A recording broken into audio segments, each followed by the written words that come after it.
Assalamualaikum warahmatullahi wabarakatuh. Nama saya Muhammad Safiyuddin bin Masduki. Raqamut talib Sifrun Hamsah Isnani Wahid Samaniyatun Samaniyatun. Saya daripada kumpulan 3 akan membincangkan mengenai kisah Ibrahim berbincang dengan Ismail alaihissalam, iaitu anaknya, untuk membina sebuah Kaabah, untuk membangunkan sebuah Kaabah. Allah memerintahkan Nabi Ibrahim untuk membina rumah Allah ataupun Baitullah di kawasan lembah, bukan tanaman. Ini bermaksud Allah memerintahkan Nabi Ibrahim untuk membina sebuah Kaabah di kawasan lembah. Dan maka Ibrahim pun bertemu dengan anaknya Nabi Ismail alaihissalam dan berbincang mengenai suruhan Allah SWT untuk membina Kaabah di kawasan tempat tinggal Nabi Ismail, iaitu di Mekah Bekatul Al-Mukarramah. Dan Nabi Ibrahim telah berbincang dengan Nabi Ismail mengenai keseronokan ibadah dan ketaatan kepada Allah SWT. Berbincang keseronokan ibadah dan ketaatan kepada Allah ini bermaksud Allah berbincang, Nabi Ibrahim ini membincangkan mengenai satu Kaabah apabila dah siap, dan membincangkan mengenai ketaatan mereka untuk membina sebuah Kaabah yang telah diamanahkan oleh Allah untuk membina di kawasan tempat Nabi Ismail itu, ataupun di Mekkatul Mukarramah. InsyaAllah selebihnya akan diterangkan oleh sahabat saya. Saya akhiri dengan Assalamualaikum warahmatullahi wabarakatuh. Assalamualaikum warahmatullahi ta'ala wabarakatuh. Nama saya Nabil Abdul Qori bin Aman Daima. Nombor matrik saya 054276. InsyaAllah pada bahagian saya ini saya akan menerangkan berkenaan perbualan di antara Nabi Ibrahim dan Nabi Ismail. Jadi pada satu saat ini Nabi Ibrahim telah berkata, "Wahai Ismail, sesungguhnya Allah menyuruhku dengan sesuatu perkara." Lalu Nabi Ismail berkata, "Maka kerjakanlah apa yang diperintahkan oleh Tuhanmu." Lalu Nabi Ibrahim berkata, "Mahukah engkau membantuku?" Nabi Ismail menjawab, "Aku akan membantumu." Nabi Ibrahim berkata, "Sesungguhnya Allah telah memerintahkanku membangun di sini sebuah rumah, iaitu Baitullah, sambil memberi isyarat kepada suatu gundukan tanah yang tinggi melebihi sekitarnya." Ibnu Abbas telah berkata, "Maka di sanalah mereka berdua meninggikan, iaitu membangun dasar-dasar Baitullah. Kemudian mulailah Nabi Ismail mendatangkan batu-batu, sedangkan Nabi Ibrahim membangunnya sehingga bangunan itu mulai tinggi.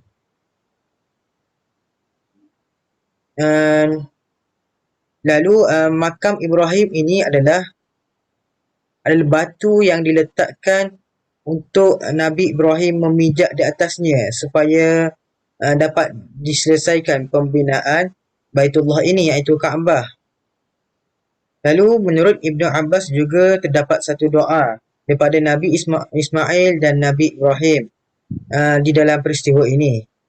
Jadi maksud doa daripada baginda Nabi Ibrahim dan Nabi Ismail adalah maksud dia, jadilah mereka, maksud dia, "Dia Tuhan kami, terimalah dari kami amalan kami.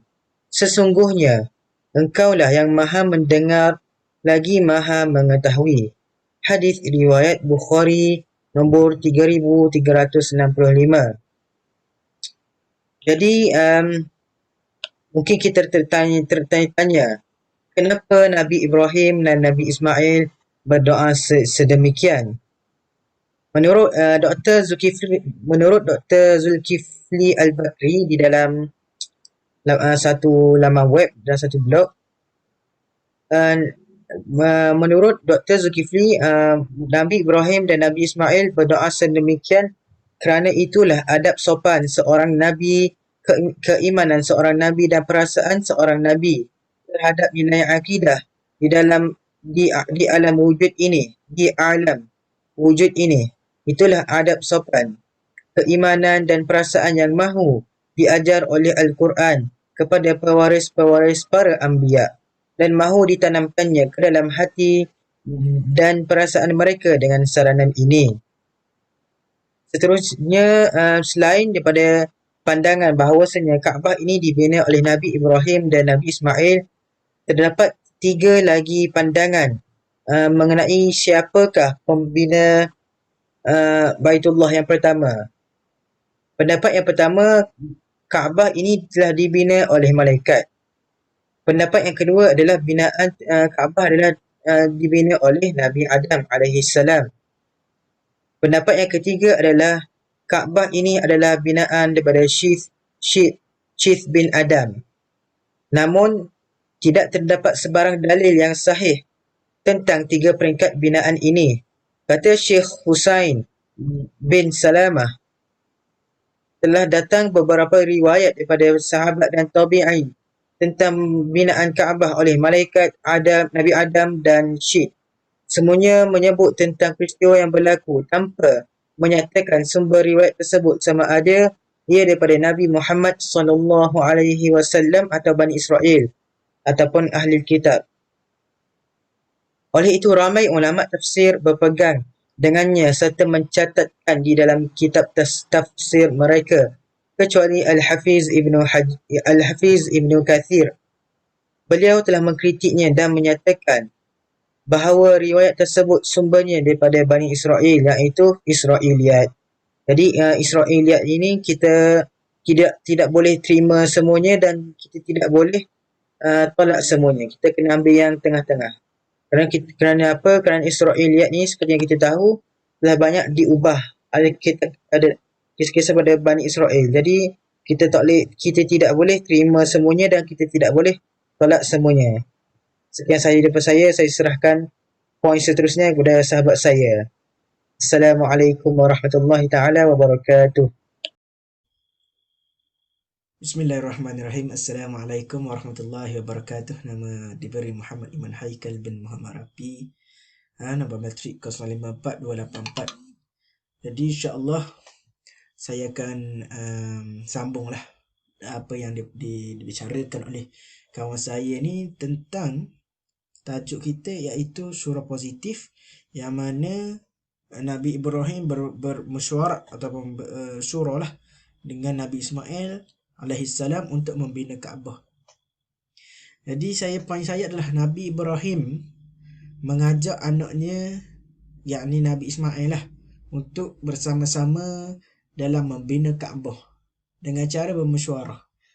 Kalau kita tengok dalam kitab ni, kitab tafsir Maudu'i ni yang kita belajar ni, ada di muka surat 247 di bawah sekali. Lalu apabila dia kata ni kalafa Ibrahim, maknanya Nabi Ibrahim ni ajaklah, maksudnya ataupun menugaskanlah kalafa. Kemudian Nabi Ismail pun bersetuju dengan apa yang dengan Nabi Ibrahim ajak tu lah. Kemudian Nabi Ismail pun setuju. Lalu mereka ni membinalah Kaabah ni bersama-sama lah dengan saling tolong menolong lah. Wa qama ma'an bibina'il Kaabah. Dalam kitab ni sebut sekali. Kemudian apa ni? Ayat Quran, dalam Quran pun pernah bercerita tentang kisah ini, iaitu pada ayat surah Al-Baqarah ayat yang ke-127 hingga 129. Jadi saya baca sikit. A'udzubillahi minasyaitonirrajim. Wa idh yarfa'u Ibrahimul qawa'ida minal baiti wa Ismailu rabbana taqabbal minna إنك أنت السميع العليم ربنا واجعلنا مسلمين لك ومن ذريتنا أمة مسلمة لك وأرنا مناسكنا وتب علينا إنك أنت التواب الرحيم ربنا وابعث فيهم رسولا منهم يتلو عليهم آياتك ويعلمهم الكتاب والحكمة ويزكيهم إنك أنت العزيز الحكيم صدق الله العظيم. Yang bermaksud, dan ingatlah ketika Ibrahim meninggikan asas-asas Baitullah bersama Ismail, lalu mereka berdoa, ya Tuhan kami, terimalah amal ibadat daripada kami, sesungguhnya Engkaulah yang maha mendengar lagi maha mengetahui. Ya Tuhan kami, jadikanlah kami orang yang berserah diri kepadamu ya Allah, dan anak cucu kami juga umat yang berserah diri kepadamu, dan tunjukkanlah kepada kami cara-cara melakukan ibadah haji kami, dan terimalah taubat kami, sesungguhnya Engkaulah yang maha menerima taubat dan maha penyayang. Ya Tuhan kami, ayat 129. Ya Tuhan kami, utuslah di tengah-tengah mereka seseorang Rasul daripada kalangan mereka sendiri, yang akan membacakan kepada mereka ayat-ayat-Mu dan mengajarkan kitab dan hikmah kepada mereka dan menyucikan mereka, sesungguhnya Engkaulah yang maha perkasa lagi maha bijaksana. Jadi itu saja insya-Allah tentang syura Nabi Ismail dan Nabi Ibrahim untuk bina Kaabah. Sekian, terima kasih.